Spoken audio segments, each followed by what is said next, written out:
episode 4, I think. Yes, 4. The Back to the Future episode. No, the DeLorean episode. Oh, but come on. We just wanted to have fun. Okay. Anyways, we have a special guest with us today. We got Justin. He's the owner of Wells Auto and one of our advertisers on the Man Cave Cinema. Yep. And he is the only DeLorean serviceman and restorator. Yeah, we're the only DeLorean service and restoration specific facility in Canada. So if somebody wants to go back to the future, they come and see you. No. Within reason, yes. Yes, within reason. No flux capacitors? No. Only on the 81s. Oh, there's more than... Oh, you see? I didn't know. I'm going to learn a lot of stuff today. Yeah, well, that's the plan. We're going to educate some people about the car, and we got lots to discuss, so we can okay, make Brian, that soon. Housekeeping stuff. Shoot. Me? Okay. Okay, I got a bitch, okay? Number one. Something's cranking my gears. I made a comment on Atari Age about one of the stores that my son and I visit to in Hamilton.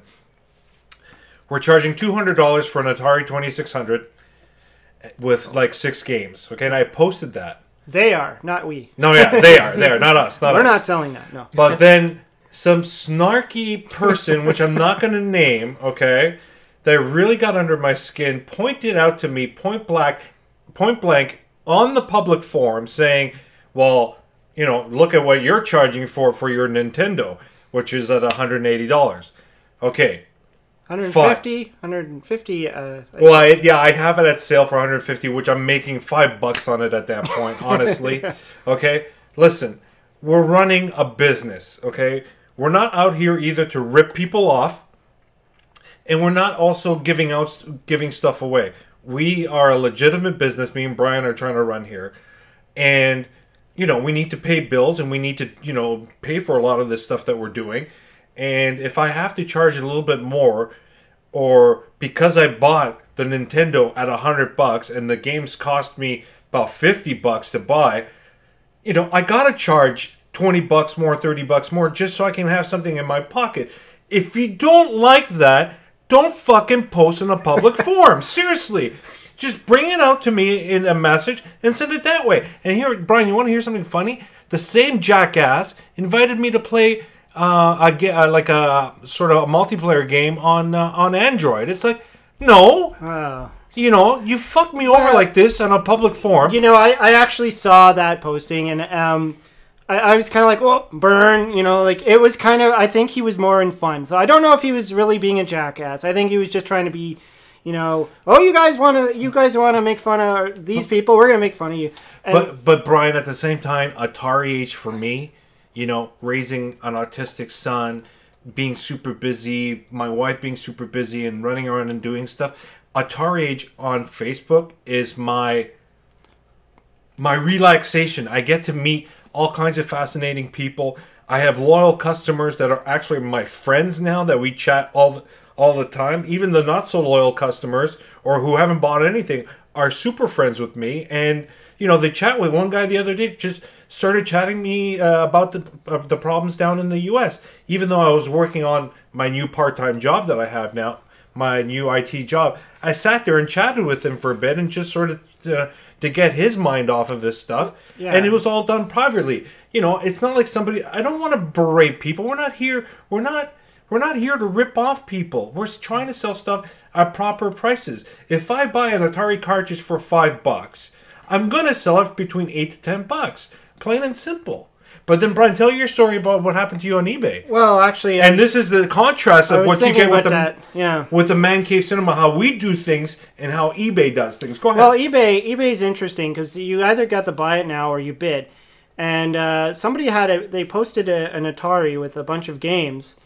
And they even listed it as the Atari was not even working. So it's a broken Atari with about 60 games. And they started the bid low, so I put in a bid. I think I started at the lowest, so it was at $60, and that's US. I knew it was going to be more for me. I'm Canadian, so it went up, and then I thought, okay, I'll increase the bid a little bit, and then it went up again. So I'm like, okay, I'll increase the bid, and I ended up going against 2 different bidders who had very, very similar names, and they were weird names. It was like MXXM, and the other one was 4XX4, and I'm like, something fishy is going on. Yeah, exactly. Someone's driving the price up, and it's probably his friend. And that's what got me thinking, eBay kind of sucks sometimes, and that's why I don't like eBay. And that's why we try and differentiate each other between eBay and our own store. Yeah. Like, even though my store now has finally made it possible for me to sell my stuff directly on eBay, I don't want to do it. No. I want to stay away from eBay. I want people to go to my store. I don't want people to buy the stuff from eBay because there's just too much shit going on there that I just don't like. And we have to sell everything through our website, which it's very difficult to drive traffic to in the first place. So it's not like we have a storefront where people just wander by and they walk in and they buy stuff, right? So well, that's why we spam it's really, all the. Yeah. Look, we're sorry we spam you guys all the time, but people just need to know. I think they're starting to like us a little. A little, yeah. I hope so. No, they are. And then some people hate us and they've blocked us, but that's fine too. That's okay. So. Off of this because Justin's bored. No. I was going to say. I mean, I'm an eBay buyer, but I learned my lesson back in the day about selling on eBay, and eBay is very good protection for the purchaser. Yes, but they will possibly rake the sellers over the coals. Yes, and I learned that I sold a lot of car parts on there. I didn't make much money. Because by the time the fees were done with it, by the time the shipping was done, by the time the complaining about the shipping prices by everybody who was outside of this country, which was most of the people who were buying, I was left with very little in my pocket. So I kind of just put everything in a pile and gave up. No, exactly, and that's why I went with Iquid, which is another. There's a ton of providers that have online stores, so I thought, let me pay a monthly fee, so they don't take money from me every time I sell something. Right. Whatever money I sell, I keep, except if you pay for PayPal. PayPal takes a bit, but I'm not getting double dinged. No, I know. So that was the problem. Yeah, exactly. That's the problem. You get double dinged, and it's like, what's the point? And then one time I tried selling antennas on Amazon. The worst. Oh, yeah. The worst. If you're a non-subscriber and you just want to sell something, they take $30 right off. Okay, so you have to actually put a $30 markup. If you try and do it normal, I sold like 4 antennas at cost. And I'm going, why the hell am I doing this? This was stupid. Yeah, no, I'd heard that about Amazon too, and I mean, we have stuff that we will eventually retail as well, and is it worthwhile for me to put it onto a site and so on? I mean, other than some of the items that we have that you guys have advertised for us, not really, because most of my clientele will just come to me anyways. Yeah. It's not a matter of mass market. Now, eBay corners the international market. That is the selling feature. Yeah, that's true. Some of the items I purchase from Japan and Asia, and that is Asia. But anyways, Europe and so on, like, I would never find if it wasn't for eBay. That's true. Yeah, no, that's very true. You're hitting you're hitting a much wider sales audience and stuff. You're going to get a lot more. You can almost find whatever you want on eBay, which is great, as opposed to a store like ours where it's very... it's only what John and I can find, and what Justin or whoever wants to contribute to the store. Mind you, you get a better website because I designed it. But there you go. But anyway, plug, and you get to read my great articles. So yes, absolutely, lots of articles on it. But anyways, okay, DeLorean. Yes. Why are we talking about DeLoreans, anyways? I love the DeLorean. It's my favorite car. It's been my favorite car. Maybe since the movie, the Back to the Future movie. I'm probably one of those. And you own one too, Brian, right? Yeah, I own one. I got lucky. I was shopping around. I had a budget, and one just happened to fall right into that budget, and I jumped on it. And I had to go to Detroit to get it. Chicago. I had to go to Chicago to get it. We had a stopover in Detroit. I remember that. It was the scariest moment of my life. That's another story for another podcast. My uncle and I were in a flatbed truck. We actually drove down from, we're in GTA near Toronto. We had to drive about 5 hours across the Windsor border, stop off in Detroit with this flatbed, and then we stayed there the night at a hotel, and we went and picked up the car, and we were driving back, and people were looking at us, and I remember we stopped for gas, and there was like this crazy looking guy staring at the car and just staring at me, and I'm like, let's hurry it up. And but yeah, that was a great experience, because when you buy a car like this, like there's not. I didn't know anybody I didn't know Justin. I didn't know people who could fix it. I didn't know nothing about it. I mean, you just wanted one. I wanted one. So I didn't know the questions to ask and stuff. So my uncle, he's also a mechanic too, and so that's why I went to him first. I thought, do you think you could fix such a car? And we went down there, and he looked at it before I gave the guy money, obviously, because it would have been a waste if we went down there and turned out to be a lemon or something like that. But, exactly. I took that risk, and I got the car and brought it back, and I had to put some work into it, and I drove the hell out of that car. Justin knows, because it's damaged now. I drove it too much, but actually it was my only car for a little while. I had to get rid of my other car at the same time when I bought it, so I kind of had it as an only car for a while, which is crazy, but whatever. And but yeah, it was always my favorite car, and it was the DeLorean ODOC. What are they now? They're the official DeLorean owners of Canada. Yeah, they used to be called the Ontario, and then they changed. Yeah, and then they changed it to official. Yeah. So I met a great bunch of guys on that Facebook group, and I started asking questions and stuff, and then they started recommending Justin. They're like, go to Justin. I'm like, who is this Justin? And so and so when I met Justin, actually, there's a little funny story. When he came to my house to look at my car, to give me a little rough estimate, he noticed that we both attended the same school. And not only the same school, but the same course at the same time. And so I was like, oh, wait, because you live like, what, 10 minutes away from me, or so, somewhere around? 15 minutes. Yeah, maybe, something like that. Yeah. And so, I was stoked that, someone like Justin, like the only DeLorean mechanic, lives 15 minutes away from my home, right? And we actually went to the same school. It's like having Doc around the corner. Yeah, and that's another thing. You drive a DeLorean, you better be well versed with Back to the Future. I mean, that's just a reality. Right? Okay, but I want to ask Justin here, what got you into DeLoreans? I probably had seen the car in the movie at first, but I was very young at the time. Right. But it wasn't until I saw the car in real life. I remember we were downtown. My father lived in Toronto at the time, and there was one at a used car lot. Yeah. And I spazzed out because there's a time machine sitting over there, and my dad's like, no, that's a DeLorean. It was a real car before, and I'm like, what? Because I had no idea at the time, right? Right. And I was probably 6-7 years old, right? Maybe a little bit older, but either way. So it was just down the street from his house, Dovercourt and Queen, and we had to go park, and we walked all the way back to the dealership, and we asked the guy, hey, can we take a look inside? He's like, oh, I don't have the key.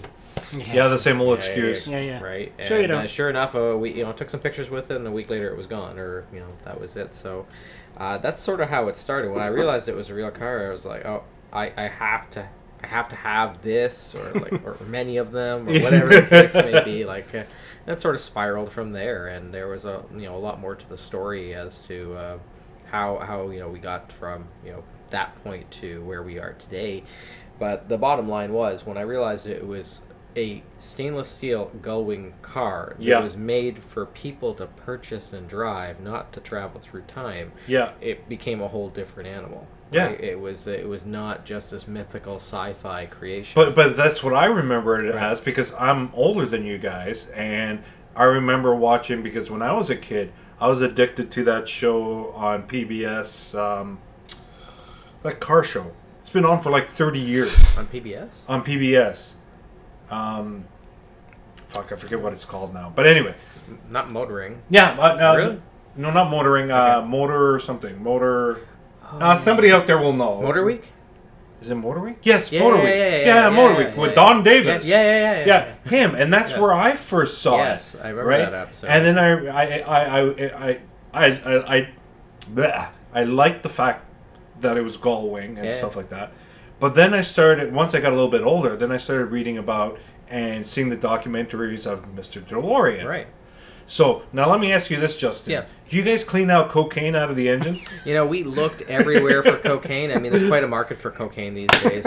And as a business entity, incorporated entity, we would never retail cocaine.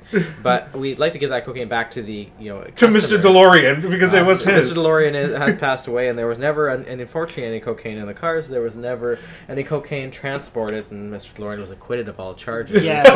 It was such an 80s story. It is. I'm a car guy, and I love the story of how DeLorean made that company to make an ethical car, right? I mean, as somebody who, I went to Humber to do industrial design, to design cars. That's what I went. And when I got there after year one, I realized I didn't like drawing anymore. Okay. And that was a problem and posed some issues. So, hence the switch into what I did. But, it was the whole idea that somebody could start their own business, their own company, their own car company. Now, don't get me wrong, John DeLorean had a bit of an advantage of coming from GM and being the president of GM. Well, he declined the president's the position, right? And that's where he went up on his own. Yeah. But the fact that happened, the fact that any of this happened, the whole story, the car being made, the British government money, the FBI sting entrapment, the whole case, and it was the factory was in Ireland too, which is pretty cool. And you know what? And I was actually thinking about this before you guys showed up. Bet you any money he got set up. Absolutely, definitely. It's all documented. Many so it is. Yeah. So he did get set up. Oh yes, this was an FBI. There was a great, actually, his book that he wrote with an author identifies exactly what happened, and it was a horrible story. Like, it really was. Two FBI informants wanted to make a name for themselves, and they wanted to take down somebody who they knew was an easy target, and he was a visible, easy target. And that was sort of it. So but listen to this. He had a great idea. Yep. He had a great car. Right. I still don't know what engine's in it. I'll make fun of that later. Okay. Fair enough. Okay. But the point is, why can't anybody do this to Tesla? Oh, here's the thing. The parallels between Tesla and DeLorean are many. Exactly. A unique car that was developed in conjunction with Lotus. Okay, the first Roadsters were built at Lotus. Right? Yes. We have a car just like the Esprit and the DeLorean, the Tesla Roadster, and the I guess the Elise. Very similar cars. Yeah. The difference, I think, is not only the time but the technology. Right. So Tesla is going about it in a very, very different approach, and DeLorean really had a bit of an agenda to build cars in mass production. Now, Tesla is doing this, but in a different way. Yes. If you look at the Tesla numbers, and I know people at Tesla and so on. I know what their volume is. It's not quite the same, right? But I read last week that Elon Musk is promising that this year, or this month, is going to exceed the 2015 numbers of the Model S. Oh, I believe it. So they've ramped up production. So there is a model that car companies follow, that all car companies kind of follow when it comes to building a new car company. Okay, right. And that model is you start with a sports car, hence with the DMC-12 for DeLorean and the Roadster for Tesla. Yeah. The second thing you lead with is your sedan, and that was, of course, being worked out for DeLorean at the time when they went. Really? Four-door. Yeah. There was supposed to be a four-door? They actually Gullwing, too? No. I think one prototype showed back doors being gullwing, which is interesting with the Model X, right? Yeah. But the other ones were exactly. The other prototype was regular front doors and the back instead of 4 gullwings. It was done by Ital Design, and there's pictures of it online as well. But I have a book, a DeLorean book, and in there is concept design of it, and the sketch that I saw, it looked like it did have gullwing doors, but I think that was. I don't know. That's that's a sketch, but before it actually. The Medusa, I believe, was the name of the Ital Design first prototype of the car. Wow. That's cool. For the, if I could be wrong, but I'm a huge Ital Design fan. I got to actually meet Giorgetto Gigaro when he was in Toronto recently, which is like meeting your hero, right? Next to John DeLorean, that's the next biggest guy. Of course, he doesn't speak English, but he did shake my hand and took my business card, and I tried to explain to him, I fixed these here. I fixed these. And his response was, good. Good.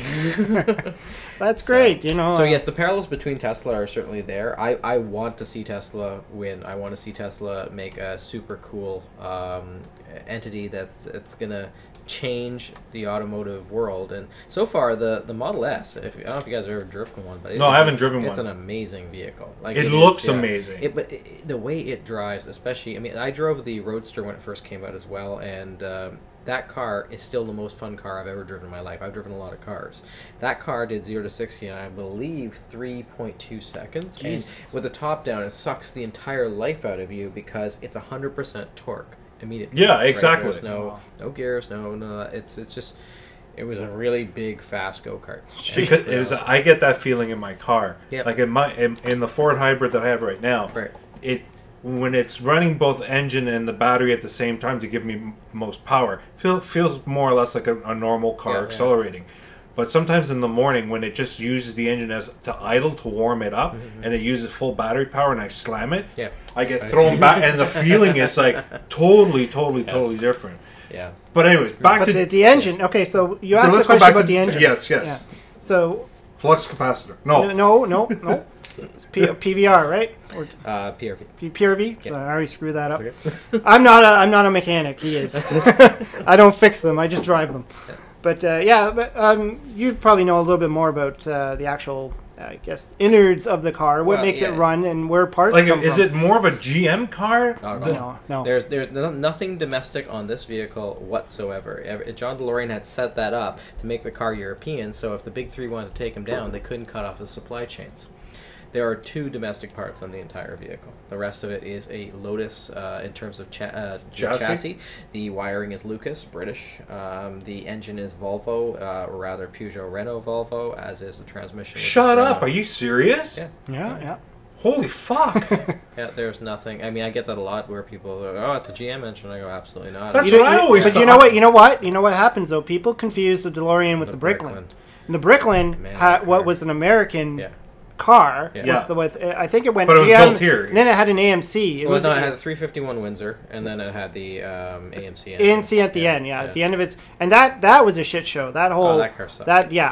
From the beginning to the end, Malcolm Bricklin was just a salesman, right? I say that car, it's 1,000 pounds heavier, it's a foot taller, a foot narrower, and ugly as hell. It's got that sleek design, but then it's just like that. You'll see parallels because of the stories, and really, again, as somebody who likes European cars or likes exotic cars, the Bricklin is not an exotic car. And isn't it true that the doors have to open up together? Like you can't open. I think you like they're pneumatic, right? They work. You push a button and then it goes. Psh. Now I know there are electric kits to fix that problem because it worked off all airlines.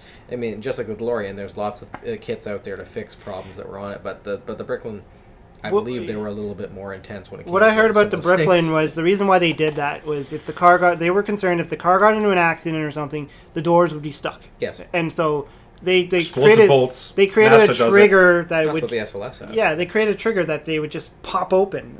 And so I don't know. It's the car is much.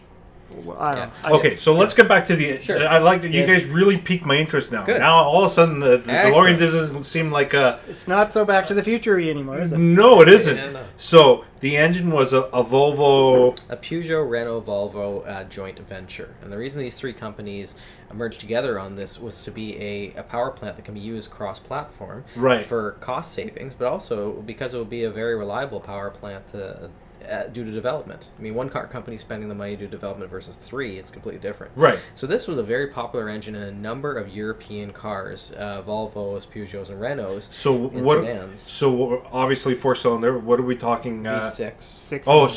Not just V6, odd-fire V6, not just odd-fire V6, 90-degree odd-fire V6.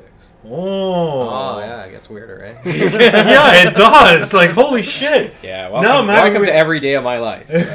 Now I'm getting total respect for this car. I should have. I'm sorry. I was going to bring the car over. You should have. My wife left. I go, perfect. I will bring it some other time. Because I told my kids, right? I go, you're going to see the Back to the Future. Don't worry. When I get mine tweaked a bit more, when he's done fixing mine up, I can bring it. You have to get that thing fixed because if we go out on the road for car show and stuff, or for the Man Cave Cinema, that will be a showpiece. That's a great icon.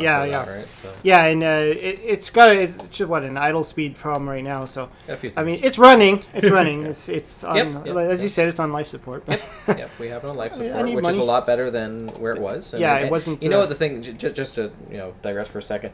All of these cars have to be fixed. regardless of what state they're in, and regardless of whether it's cost effective or not. 1983. These cars have to be fixed because we don't have too many of them. Yeah. So the question then becomes, can the current owner be the person who can afford to fix it? And if not, then can we transfer that through consignment to an owner who can?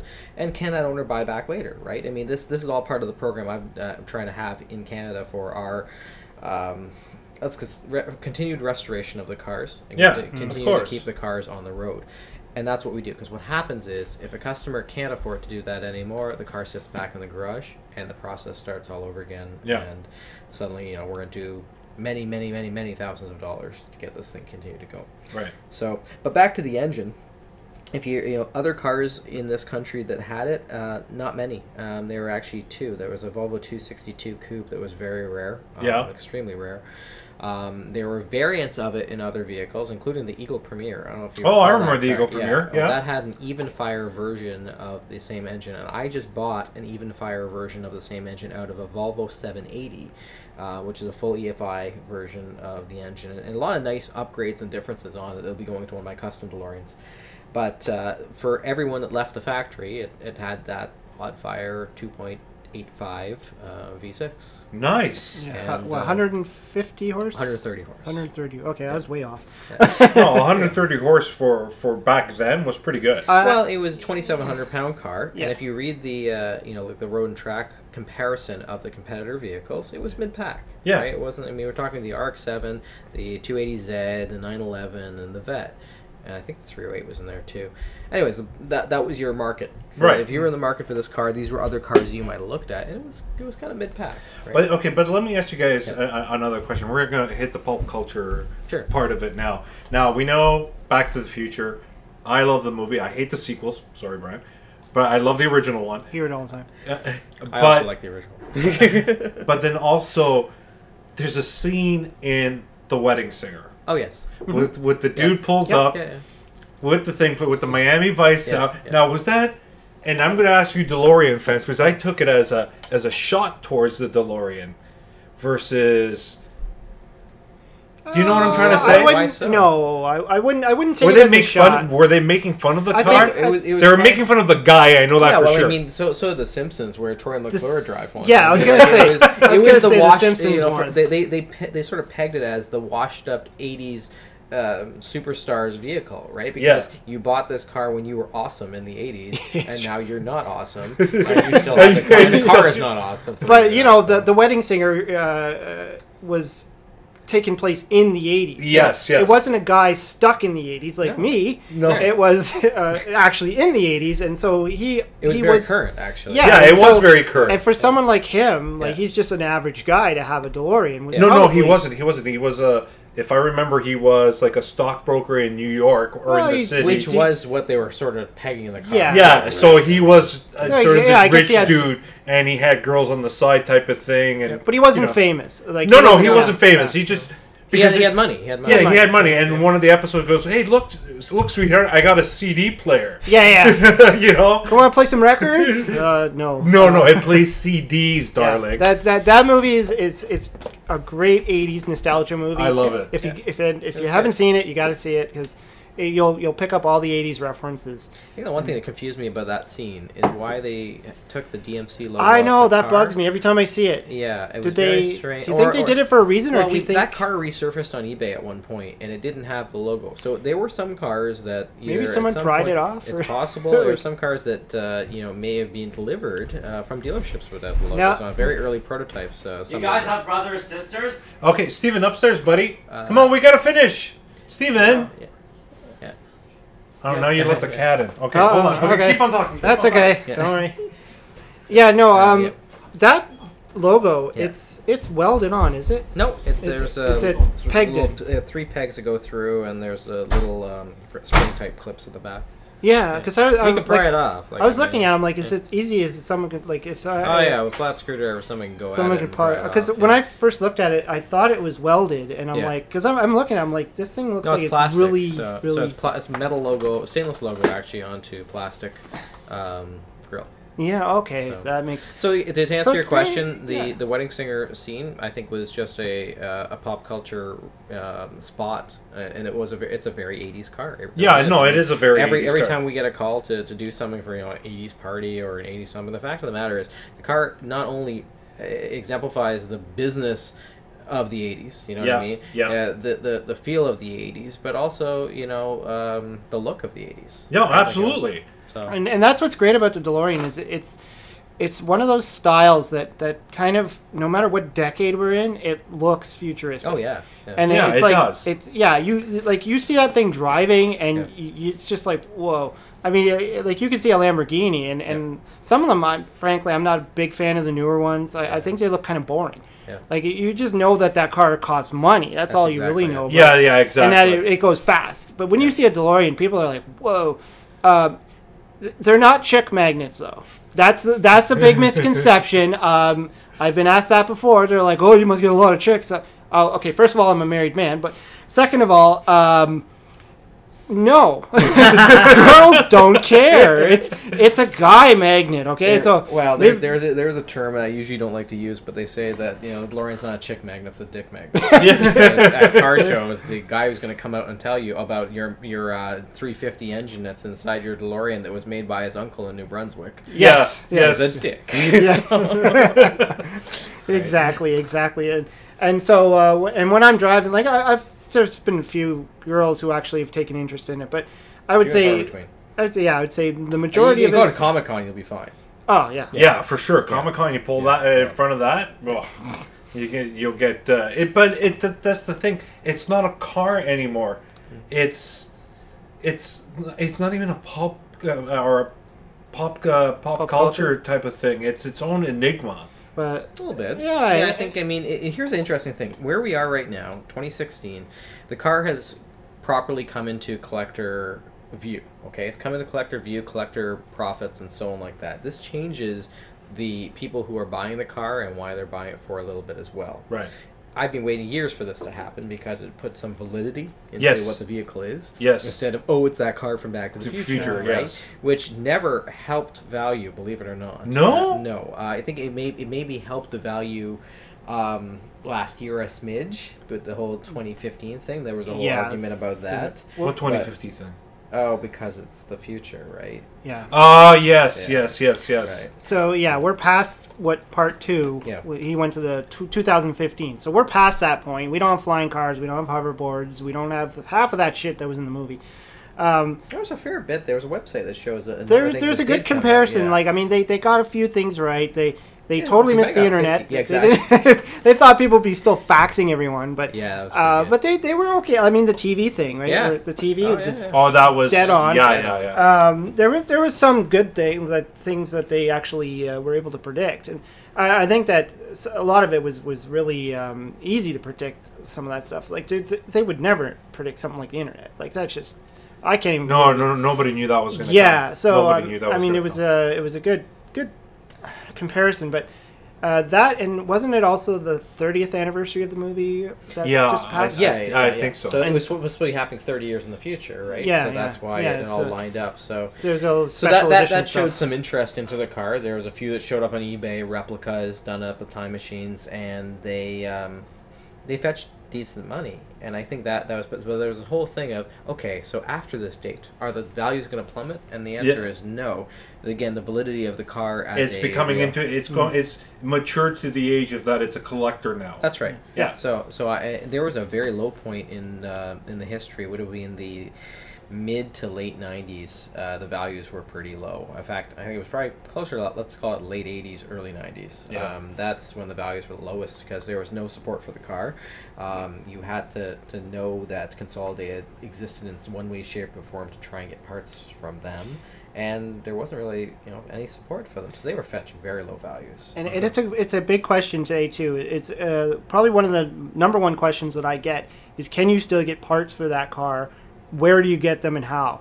Yeah. And so when I first started looking into it, the stories that I got, I don't know if this is correct, but the stories I got was when the original factory went down, like sometime in 84 84, I No, guess. it would have been 82 was when well, 80, receivership 80 happened. yeah, 82 was when 83 it shut would down. have Because been- mine's an 83. Mine's like one of the last ones off the assembly Yep, line, yep. which is pretty cool. It is very cool. But from what I understand, the parts, they had enough parts to build another almost 10,000 more cars or something like that. So there were they- parts. and There's they lots of parts, yeah. they kind of took, like, I guess, two different companies emerged, like DeLorean one, and there was another one in Texas, or Well, was that the same one? Or? It's a little more complicated because remember the parts were owned by a receivership company. The receivership company was named Consolidated, or Big Lots was the name of the guy who happened to have it. So he bought out the Bricklin when it went under too, and so your car was sold through Consolidated. All 83s were sold through Consolidated, and what that means is that they went there first and then were sold to dealerships or sold directly off the lots. So the parts were also purchased as part of that buyout inventory. Oh, okay. Enter Stephen Wynn and DeLorean 1. So Stephen Wynn was one of the original DeLorean mechanics, I believe. I met him actually at DCS, the DeLorean car show, a couple of years ago. Very nice guy. And I think when he had partnered up with Ed Bernstein of DeLorean 1, and the two of them had DeLorean 1. And I think at some point DeLorean 1 and what became the DeLorean Motor Company when Stephen went on his own, that's where the inventory, I think, went up. But I think Stephen ended up with most of the inventory because that's where I buy all my parts from. And DeLorean 1 and Ed Bernstein don't exist anymore in any shape or context. Okay, yeah, because when I first got my car, I think DeLorean 1 was the only place I was ordering parts Oh, from. yeah, and they had a good web presence, too, Yeah, which was, if you search for DeLorean, they existed very, very quickly. I remember when I first started looking into it back then, mid-90s, that you could buy, you could purchase them, it was online there. That was it, but Ed Bernstein as an individual, very, very unique, different person. His first question to anybody when you called was, "What's your VIN number?" And if he had that on his list of blacklisted VIN numbers, whether you bought that car or not, or whether somebody else had been blacklisted, he hangs up on you. How did you get blacklisted? It was like stolen? You never or? know. No. He just didn't like your tone. He didn't like. Oh, that he your didn't car- like you, not Yeah. the car. Oh, and the car. And the car. You see, the car. Ugh. He'd connected. Again, I hate fucking Yeah. people like that. You guys, this guy was a very interesting character. I Oh, yeah. remember calling once because I wanted to buy a sweatshirt, and because I didn't have a VIN number, he wouldn't sell me a sweatshirt. I was 11 years old, right? So.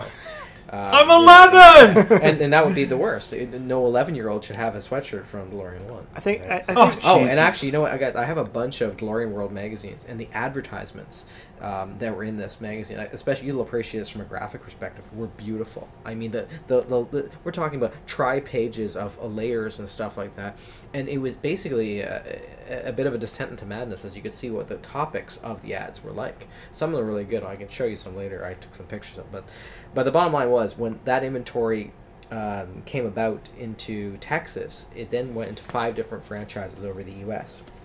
So there's DMC California, which is run by Stephen Wynn's son, Cameron, very nice guy.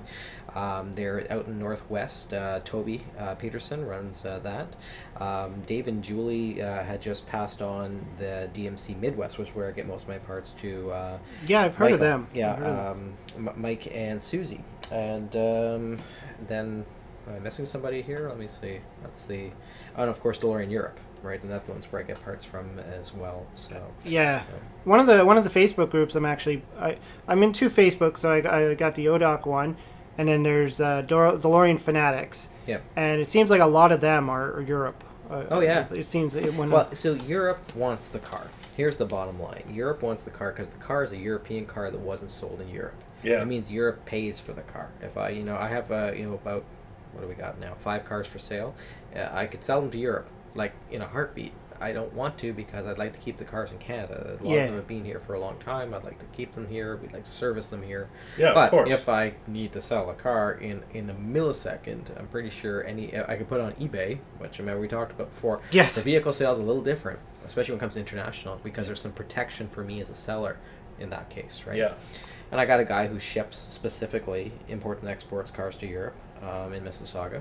So it's possible. But yes, the European Eurofest just happened over there, where they clear off the original test track at the factory and you could drive. It happens every 3 years.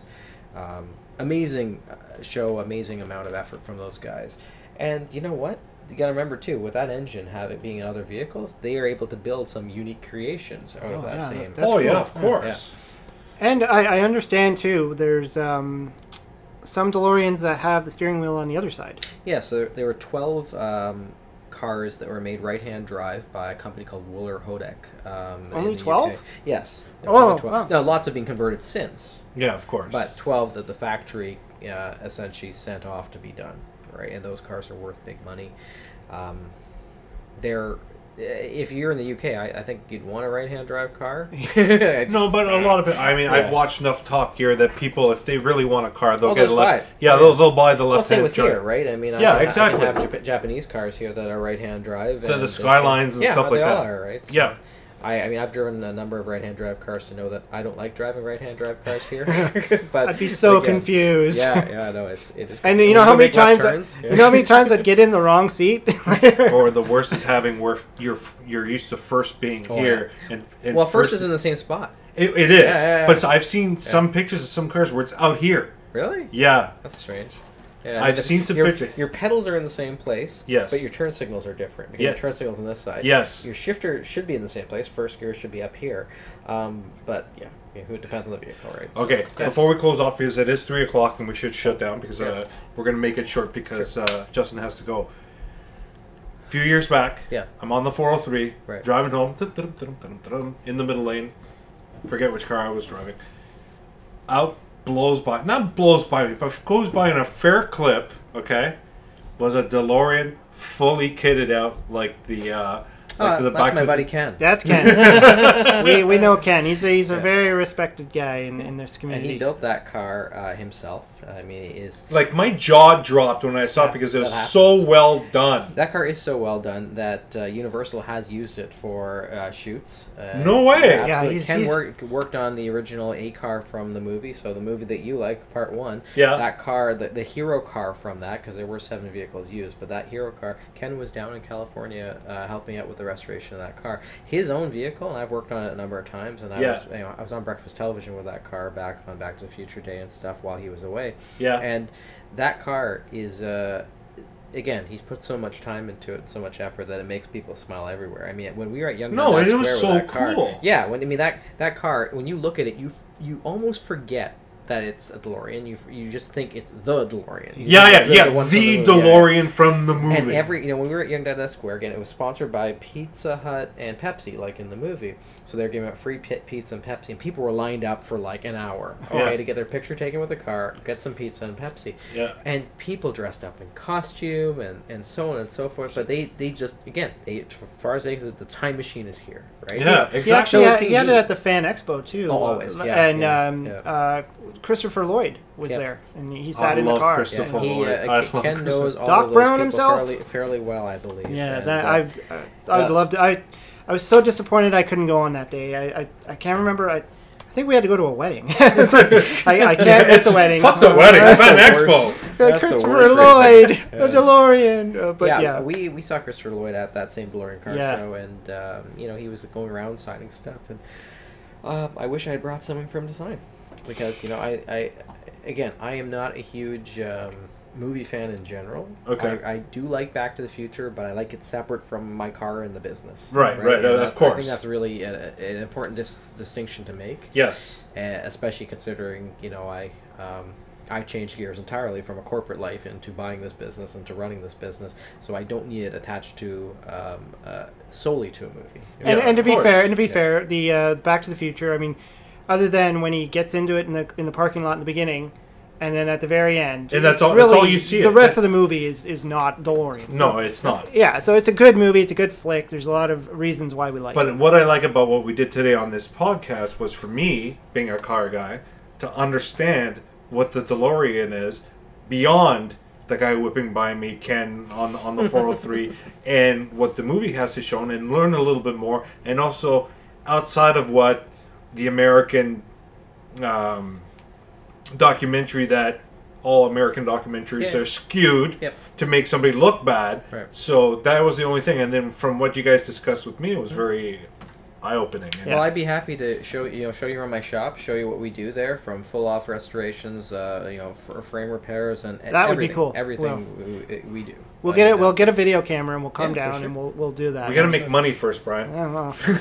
Oh, okay. So once you guys do that, then we'll. Yeah, and then we can do an on location thing. Yeah. Speaking of your shop, it's where is it located? We have a new shop in Milton now, so it's 8060 Lawson Road, which is just across from the Toyota dealership out there, GM Snow Parkway 401. Oh yes, So, okay. Yeah, it's the right neighborhood for what we're doing. It's a good space. We have a 5-car facility with 1 car in a showroom, and we're finally into a space that's a little closer to what I'd like to have for the vehicles and what we can afford. Let's put it this way: it was the cheapest the market had and the most I could afford. That's how we ended up there. But I'm quite happy with it. It's a nice, clean. I've seen pictures. It looks really nice. Yeah, very different than our previous work. Next time I'm out to see Mr. Toy Rat to pick up some more retro video games, I should stop by. Absolutely, it's right down the street, right? I'll leave you a card. You just give me a buzz. And, please stop on in. Yep, for sure. Very cool. So we're gonna end the show. Okay. Okay. So on that note, the Man Cave Cinema is now closed. Bye, guys.